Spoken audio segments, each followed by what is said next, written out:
event that's happening here today? I'm John Atchison, and I'm a trustee with the Catholic School Board, but I've been involved with this group for the last 8 or 9 years.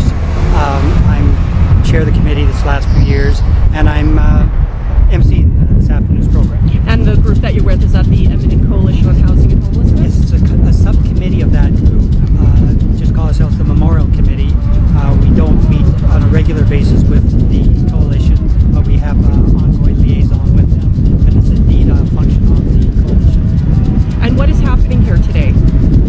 We've come every year, and again this year, to provide the people of the community with an opportunity to celebrate, grieve, remember those people, their brothers and sisters, uncles, aunts, children, grandparents, who died on the streets in Edmonton last year because of a direct or indirect result of being homeless. And how many people passed away last year because of that?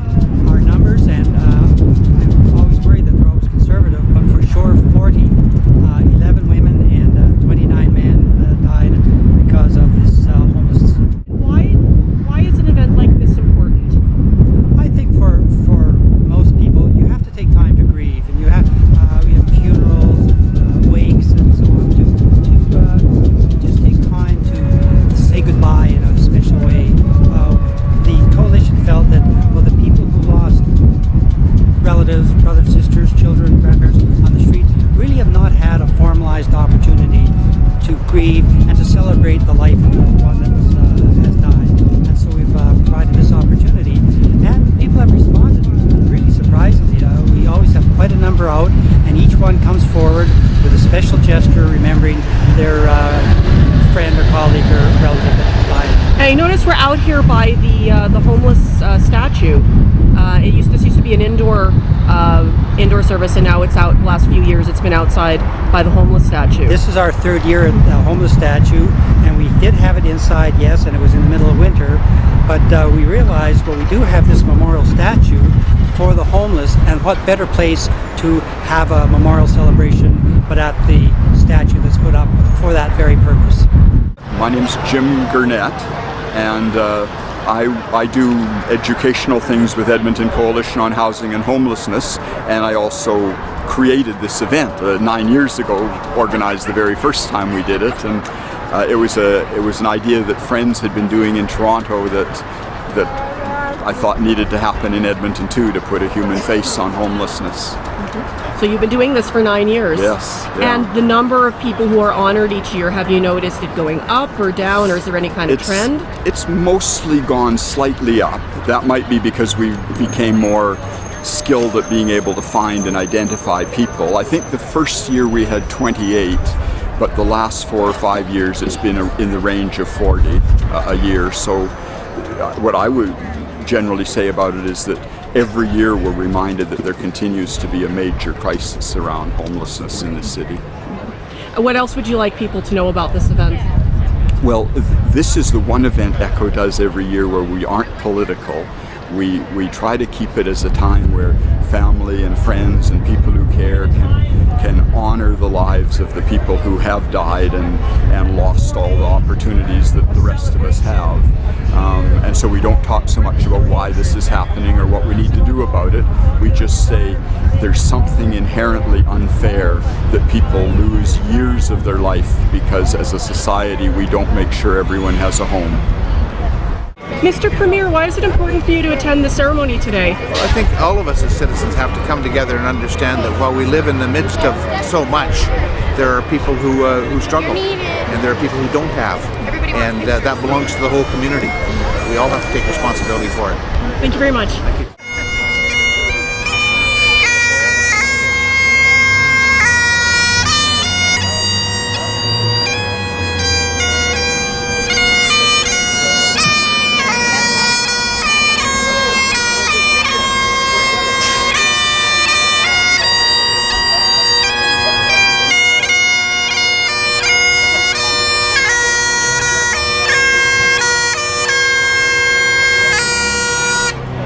We are here to remember those members of our community, our sisters and our brothers, our friends and our parents, and our uncles and our aunts and our children who died on the streets as a direct or indirect result of them not having a home to which they could go.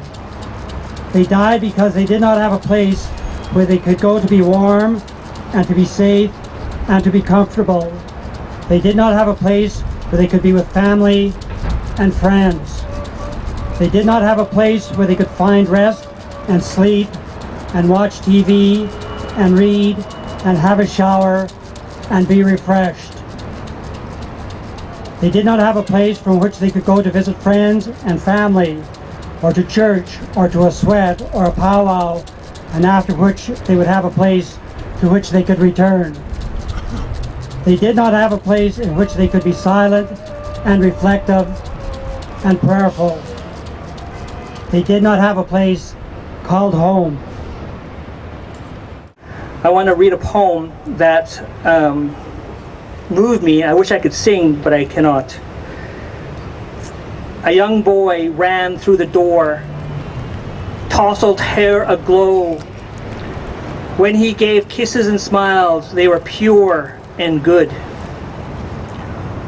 While he wandered away far, became hardened and part of the storm, broken in the cold, dirty and alone. But he still belongs to you. He still belongs to you like waves crashed on the shore. He belongs to you. He remembered a Christmas day, red patterned time, the blinking lights cast a glow on years to come. And he still belongs to you. He still belongs to you like waves crashing on the shore. He still belongs to you. May your children rise and bless. May the Creator keep you in grace. May she hem you in from behind and before. May you go in love. And know that you belong to the Creator. That you still belong to the Creator no matter where you fly. Like a bird in the winter flight, you still belong. Amen. Somebody to lean on. I just might have a problem that you'll understand. We all need somebody to lean on. If there is a load you have to bear that you can't carry.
name is David Lang, and this is the third March Against Monsanto rally here in Edmonton.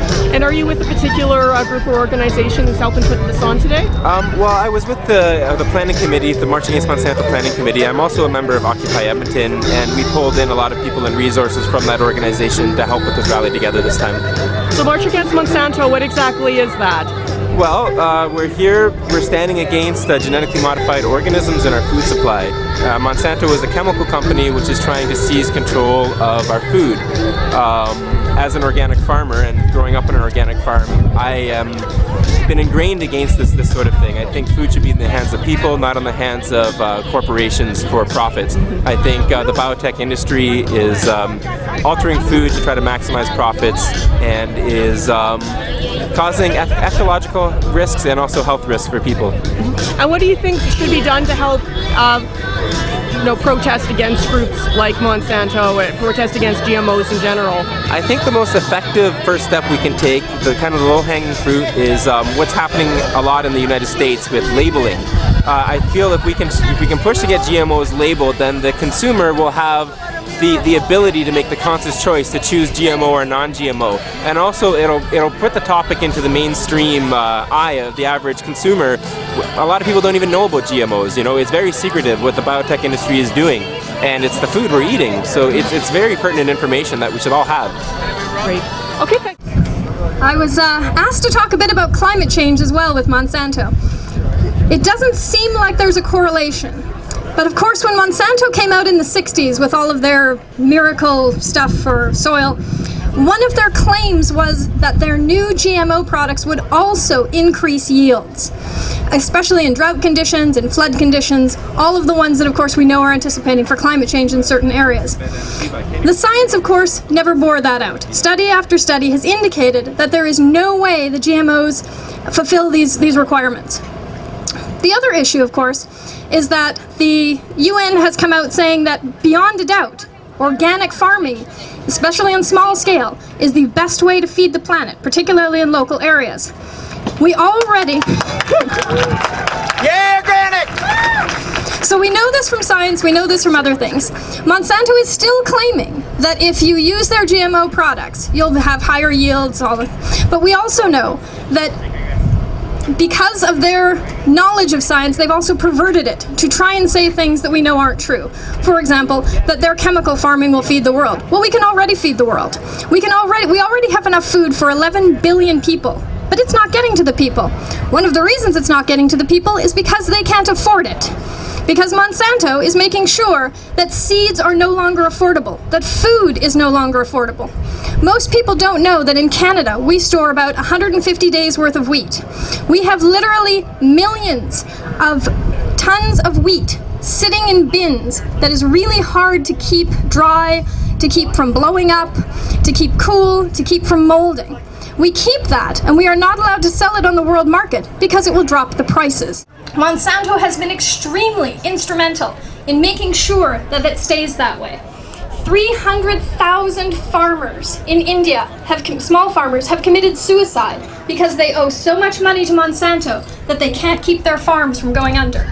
So they often commit suicide by actually ingesting Monsanto chemicals, their own pesticides, as a form of protest. This is beyond pandemic at the moment. This is beyond apocalypsean. We are currently sheltered from it because we have a lot of resources that we can draw on, mostly because we're drawing them from other areas. In Edmonton and in Alberta in general, I find it quite disturbing how quickly we are to kill other species, on the other hand. You know, beavers, we just kill them. Bees, bears, coyotes, anything that's really a nuisance, that's kind of encroaching on our space in any way, we kill it, you know? And I just thought about that as I was reading this article. And even if they're not killed intentionally, like the bears and the beavers, they're killed incidentally by things like neonicotinoids, like pesticides, like the insecticide that Monsanto produces, which is a brand, a family called neonicotinoids, and they're seen to be one of the major causes of colony collapse disorder. Although colony collapse disorder is a complicated situation, neonicotinoids are being proven to be a key challenge to bees and killing them off. The reports are daily, practically, at least in what I'm reading online, about the information that's coming out about neonicotinoids and their detriment to bees and other pollinators. Just yesterday, literally on the CBC website, do I need to wrap it up? 1 minute? Okay. This is from Health Canada. Current agricultural practices related to the use of neonicotinoid-treated corn and soybean seed are not sustainable due to their impacts on bees and other pollinators. That's from Health Canada. We need to keep up our resistance to Monsanto. We should be like the EU and have a moratorium, a ban on neonicotinoids and a total moratorium on GMOs.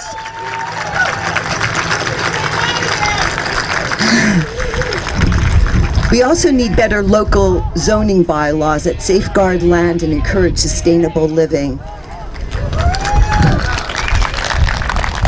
And just to wrap up, we also have to be sure that we're mindful and impeccable in our own beekeeping practice. A lot of people are drawn to beekeeping, and I can totally understand why.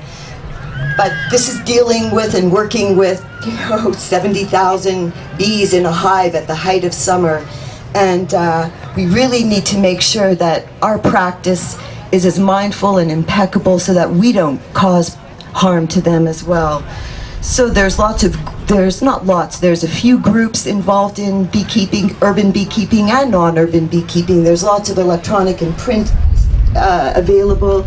There's mentors available to support us. Let's work together, practice together, and keep up the resistance.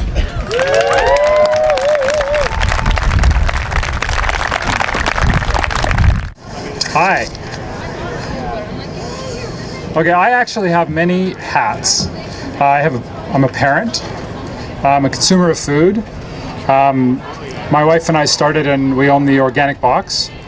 I'm also on the board of directors for the Organic Alberta Council, which is the association which represents all organic farmers in Alberta. Finally, I'm an organic fruit and vegetable farmer. We also own a farm. And today I want to speak to you using my organic fruit and vegetable hat. So first off is labeling. So we know that the vast majority, 80% or more, of the processed food that we eat today has genetically modified ingredients in it. This is true. We have a right to know as consumers what is in our food. We absolutely do. Just like the nutrition facts label, which tells you how much salt or how much fat or how much sugar, we should also be told how much of this product contains genetically modified ingredients. If given this information, I know with all the hats I wear in my life that consumers will begin to make the right choices for their families. If we tell people what is in their food, they will start to change the food that they buy. And if we can alter the demand of this product, we will alter the supply.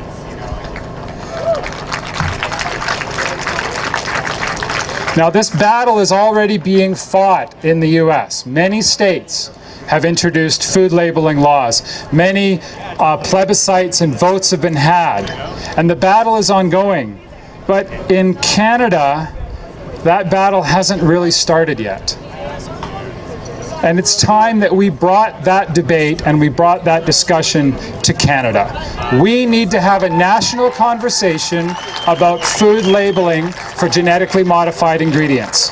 We absolutely do. You have to beware when you're shopping in the grocery store, the all natural or made from natural ingredients. That word natural is a dangerous word because it has no legal basis. It has no standing. You could say your food is from Mars and it would be just as truthful as saying it's natural. There's only two ways to know whether your food has genetically modified ingredients in it. The first way is if it has the non-GMO verified project label on it. The other way is if it's certified organic. Only certified organic or non-GMO verified products use third-party verification to ensure that there are no genetically modified ingredients in that food. There is no other way to know. And while the organic industry is stepping up and labeling its food to let consumers know, it's not enough because 80% of our food has GMOs in it. We need that food labeled, and we need it labeled now. I have interviewed organic farmers, conventional farmers, GMO farmers, and we have a big role to play in what's going on in our food system. All the farmers I have interviewed, doesn't matter how they grow, they've all told me they eat organic because they don't feel the GMOs and the chemicals are safe to consume. But they have no choice in the way that they farm. So don't get mad at the farmers. They're doing what they have to do to make a living. And the two main things that they have all said to me, the two main underlying issues, underlying problems are, one, nobody wants to pay the cost of what it costs to grow food. Now, years ago, we used to put 45% of our household income into our food, and these days it's 15%, and we're still screaming and crying all the way home from the grocery store. It costs money to grow good, healthy food. Now, our organic farmers, they're bringing in people from overseas to work on our farms because that's number two. No one will work on the farm. Nobody wants to get out there and do the hard labor. I've seen the ads that the farmers put into the paper. Needed 300 people to weed. No experience necessary. When nobody answers the ad, they get on their tractor and they spray because they don't have a choice. If they don't get rid of the weeds, there won't be a crop.